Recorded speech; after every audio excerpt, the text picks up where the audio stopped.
Hello, everyone. So we just had the first Democratic debates. The second one was last night, and the first was on Wednesday. So I'm just going to go through an overview of both nights, and I'll start with the first night. So I kind of want to, I guess, give a breakdown of each candidate. I mean, like, because some of them aren't even that worth it, but I mean, I'll go into it a little bit, just to be fair to everyone, and just, I guess, assess each performance.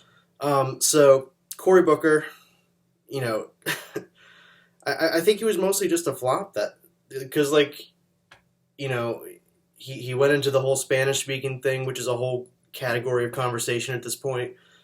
Like the use of that to get votes, or it just seems like pandering. There was a poll that came out just said 42% of Americans think it's pandering. Um, well, anyways, it's not like a huge issue, but I think at the end of the day, like it's a distraction. So like, just focus on policy. I don't know why it's so hard with these people, but Booker, yeah, I mean, like he was a flop, and he was really dumb on certain policy things. Like he said he wouldn't go back into the Iran deal. He was like one of the few people that wouldn't raise their hands and like agreed to do that. Like it's bizarre, and it's because I guess his ties to Israel, as people pointed out later.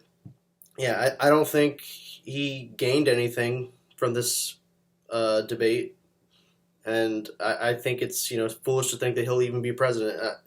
That's the way it is with a lot of these people. Julian Castro, he had he had some good moments, at least that I could say. It seemed like people were gonna grasp onto that. The points he was making, he was being pretty detailed. He's mostly just kind of a centrist guy, though, from what I understand, and he I just don't think he has a real shot. I guess we'll have to see how he can compete with other people like Kamala Harris, like because she probably has a bigger following. So I just don't think he has much of a shot. He seems to be able to put on some good performance, but he's just kind of like the typical politician, like from the '90s, the Clinton era politician, because he just goes into like these anecdotal things, and it doesn't mean much of anything.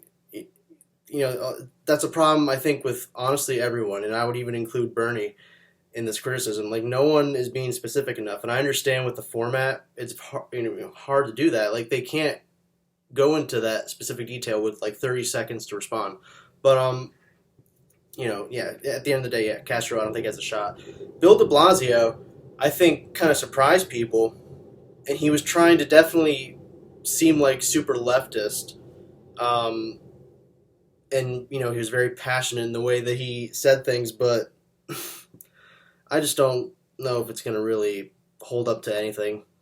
So that's all I can really say about Bill De Blasio at this point. Like I didn't like his. He was asked like, "What is the greatest threat?" and he said Russia. So I have to always scoff at that.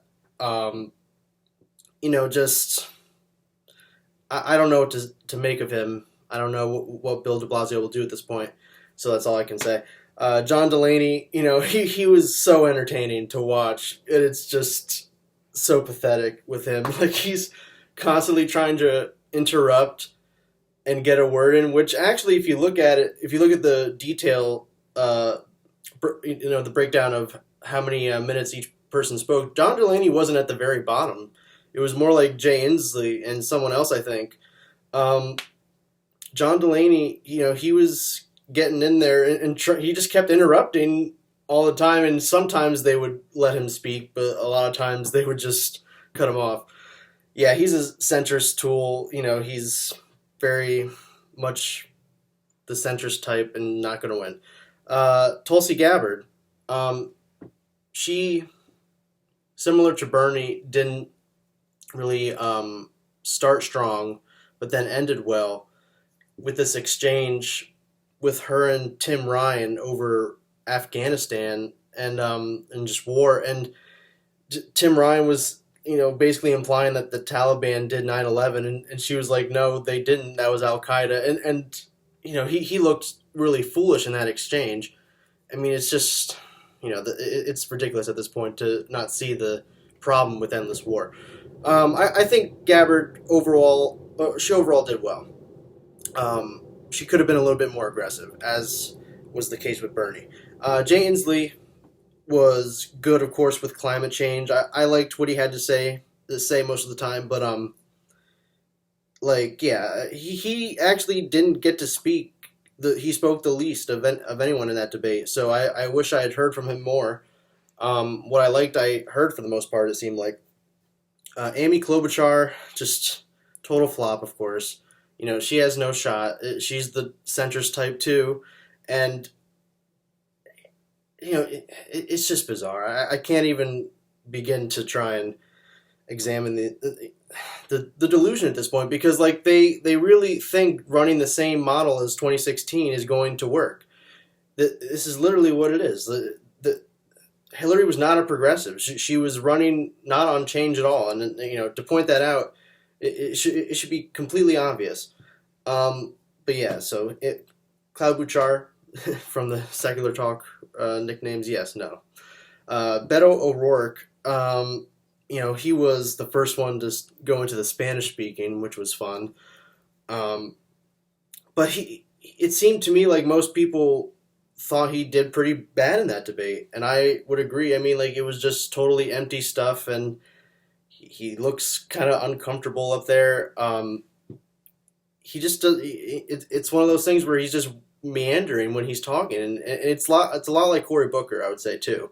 Yeah, it's just nothing, and even Amy Klobuchar is kind of like that too. Tim Ryan, mostly irrelevant in my view. I mean, like, he's not gonna win. Obviously, I liked the points he was making for the most part. It seemed like like I wouldn't. I don't know if I would definitely describe him as a leftist. It seemed like he was leaning in that direction on certain issues, but then yeah, like with Tulsi Gabbard, he was completely wrong on war, so that's not good. Then you have, of course, Elizabeth Warren, who, I have to say, I think it's kind of a mistake that she was even in the kids' table debate, as I call it. She should have been in the second debate, and one of those other assholes in the Thursday one should have been switched out, because it's just ridiculous. Like, Warren seemed to be kind of the best candidate up there. Her and Gabbard, I would say. So her, policy specific and the way she was speaking was just really on point for me. And yeah, at the end of the day, I have doubts about her just because she's inconsistent about things that she says a lot of the times.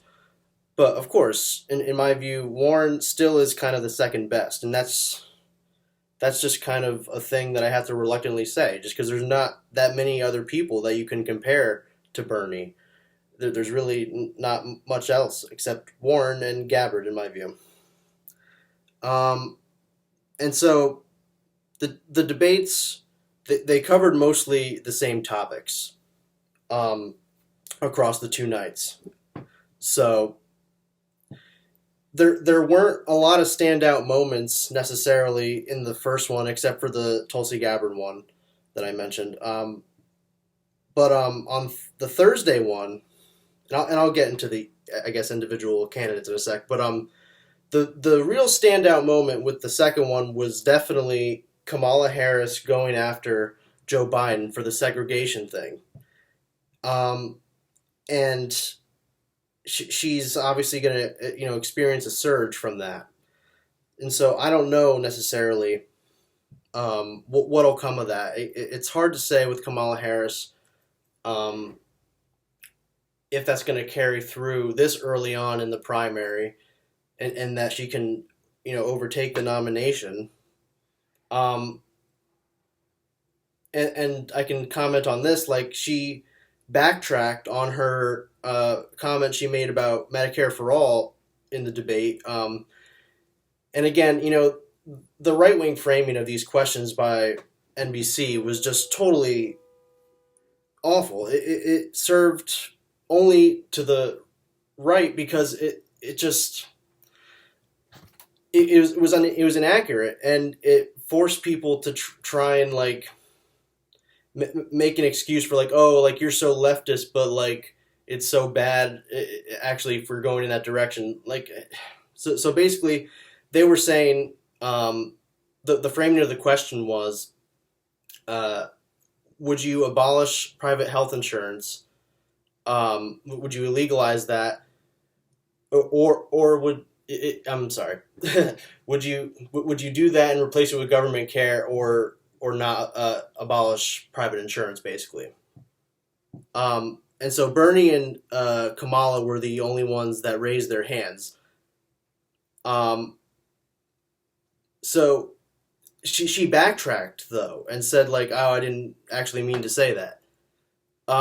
So it's just misleading though, because you're not actually completely getting rid of private insurance, as is pointed out, because Bernie's plan would still allow for cosmetic private insurance. We're talking about just what is being paid, how it's being paid for, and who is the single payer. It's the government, and taking the private health insurance companies out of there is, of course, a great thing. So there's not a lot of nuance in terms of how these things are being discussed. Is the point I'm making, really?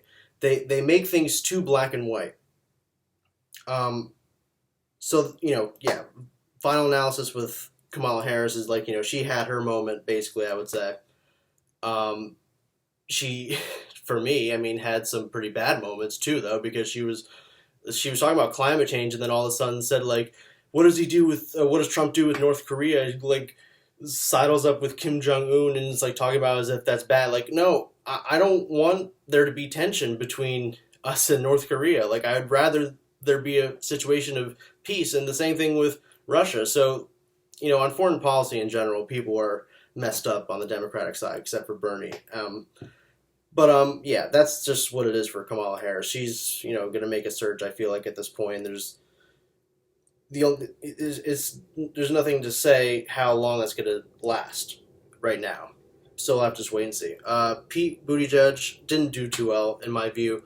He didn't handle a lot of these questions very well, except for, I mean, as to say, the one that was specifically at him.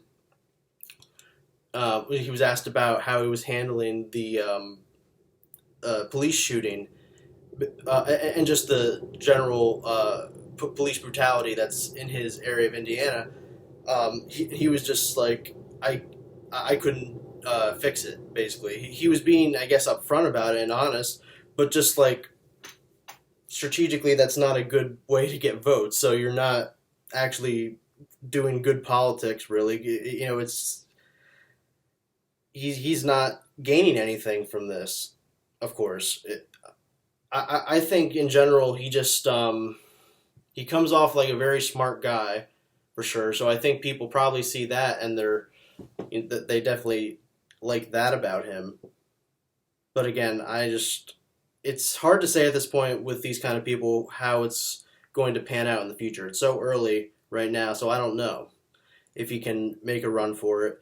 And frankly, I mean, Kamala might outrun Pete Buttigieg, and then that's just how that works. Like, he'll be overshadowed by her. Joe Biden was the flop of the evening. I think we all kind of agree on that. His answer on the segregation thing was awful. It was, he was saying to Kamala Harris, I wasn't against busing. I was against busing by the Department of Education. And like, what are you talking about, dude? Like, this is ridiculous. He was talking about like bringing it to the states.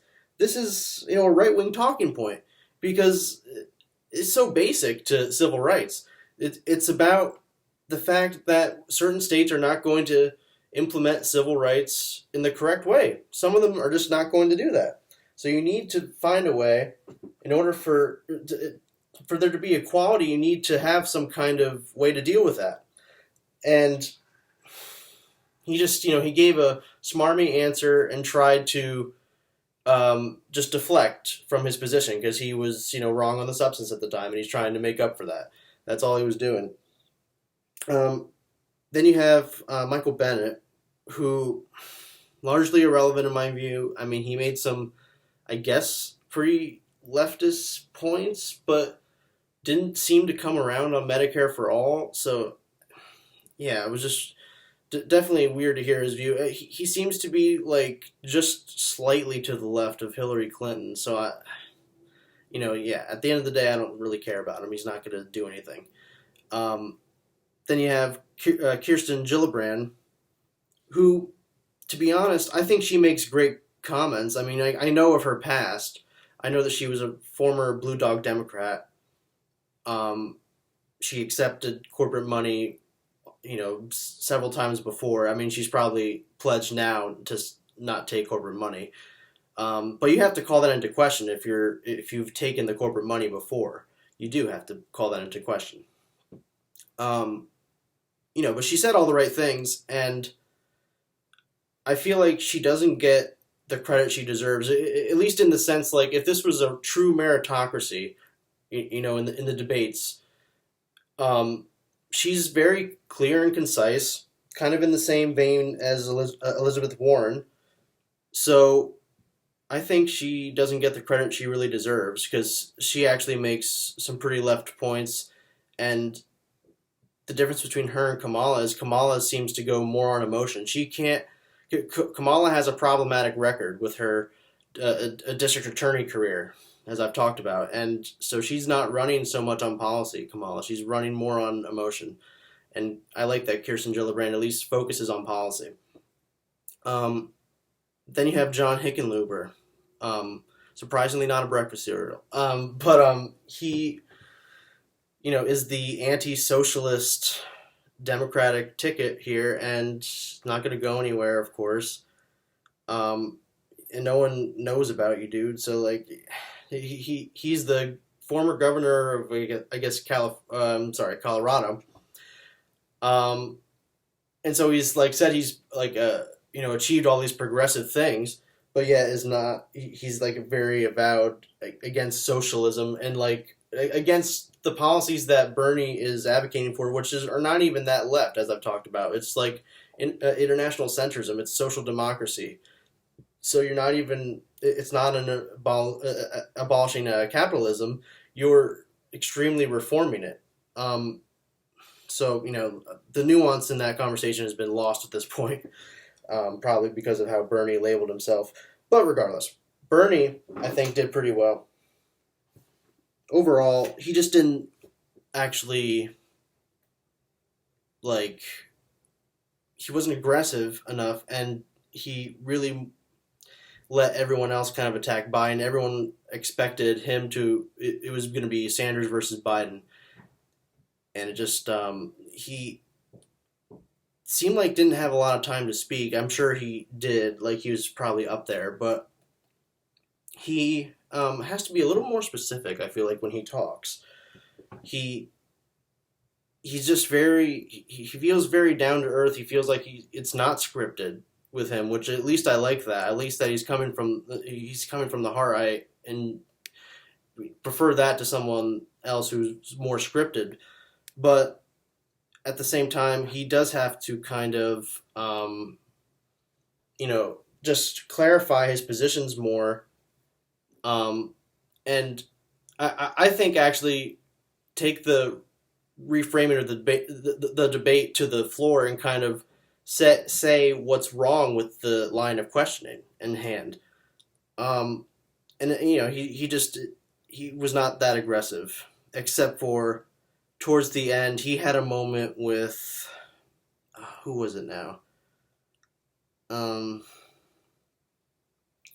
He was talking about with Joe Biden about the Iraq War, and then like Bernie just called him out on it, and it was like, yeah, that was a strong moment for him in his closing statement. I think Bernie made a great point. It was probably one of the best points at all in the debates, like, so far. He was saying, we're talking about all these plans and ideas, but why is nothing ever get done? It's because we have to change the system fundamentally, and that comes from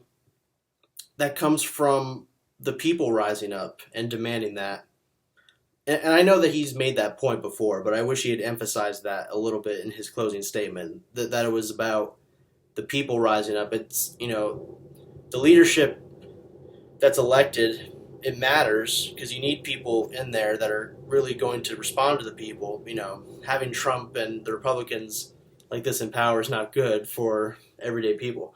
But point being, Sanders has to just make the point, I feel like, a little bit more, and actually kind of articulate the organizing side, um, articulate the best ways to try and enact change, to try and pressure people.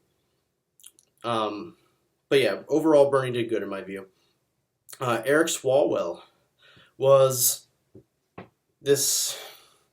He seemed very kind of belligerent as a person, just like he he kept saying stuff like, pass the torch to the next generation, and it's like not a point unto itself. Like, I don't understand. He's like, he that seems like a dodge from like not answering the question. Like, he really just used it in that way. It's like no, climate change, pass the torch.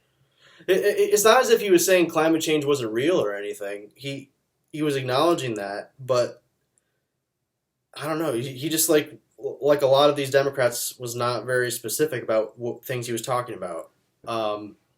So it is what it is. The thing he was focused on was guns, and he was doing this gun assault weapons buyback program, which would be mandatory for AR-15s.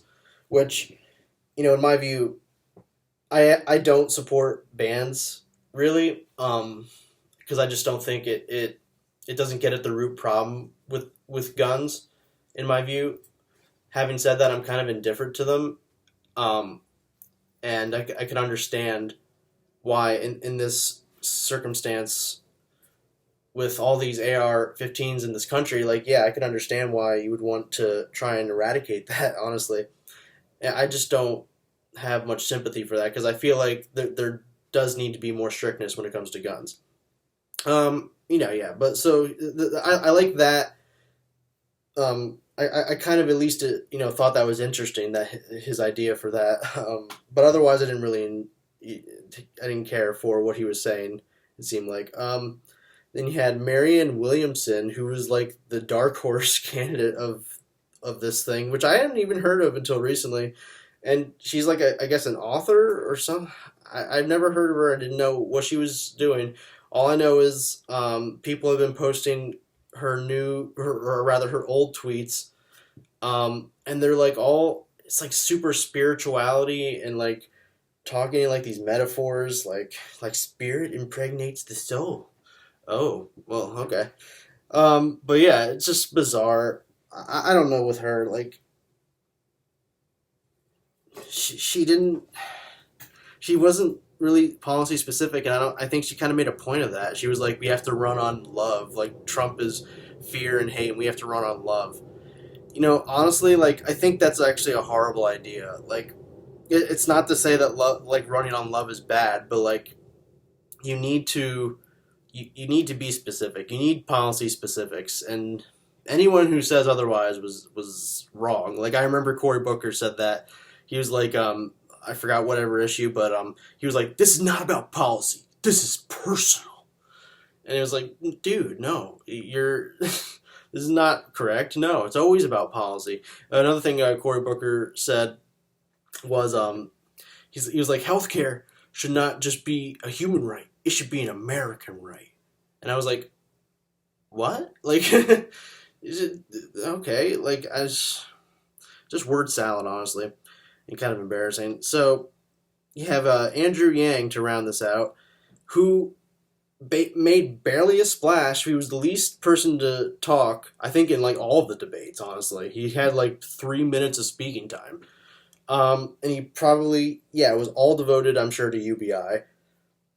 Basically, he was trying to make UBI like the solution to everything, and he was doing that by making all these weird assumptions. Like, he said UBI would be good for climate change, and he said it would be because people would be, because like the boot would be lifted off of them, they would be more active in trying to do something about fixing climate change, which I think, I wouldn't necessarily say so unless you have a specific plan for dealing with that, like a Green New Deal. And I don't know actually if he's for a Green New Deal. I know he's just very flip floppy on other things like Medicare for all. Yeah, I don't think he's for raising the minimum wage. He's Yang has a following, and I don't think it's enough to really push him over the edge. Honestly, I don't think he has a real shot. Um, Largely, I just don't care that much about him, and because I've looked into all the questionable things about with UBI and how that was, yeah, that was basically what Milton Friedman was trying to use to eradicate the social safety net. Um, it's At the end of the day, I don't think he matters that much. Andrew Yang, it's not nothing's gonna come from that in my view. But yep, that was basically the debates. The standout moment was, like I said, Kamala Harris and going after Biden with this segregation busing issue. Bernie having his moment with Joe on the Iraq War. There was not that much else notable. Pete Buttigieg, I know, was like called out by Eric Swalwell.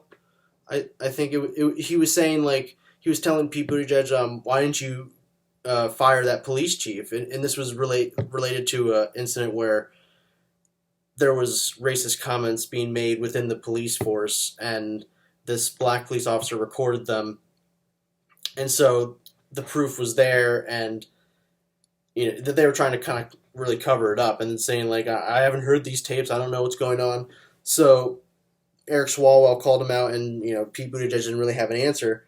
So, like I say, like, Pete Buttigieg, I think, is kind of a fad. It's not gonna. People probably would be like, "Oh, are you trying to insinuate something with that fad?" No, no, no, no. Like, he's gonna crash and burn in my view. It's hard to say. I just think with someone like Kamala, it's not. It doesn't serve that much of a purpose, because Kamala, she's doing the same thing as him. She's running on emotion, and I think she does it better. She comes off stronger. It seems like Pete Buttigieg, he doesn't come off as like a strong speaker to me. At least Kamala Harris, like, I don't want to say, like, because I don't really support her. Like I don't. If I was to envision her as the nominee, like, debating Trump, I think she would probably have a better handle of it than most of the people, except like Elizabeth Warren and Tulsi Gabbard. Like, Kamala would probably be next in line there. Um, but having said that, I don't really support her because I think her track record is questionable. Um, we can't have a repeat of 2016. So in my view, it's very simple. We still have to be feeling the burn. We have to be with Bernie. But we'll see what happens. It's really too early to tell at this point what will happen in the primary, of course.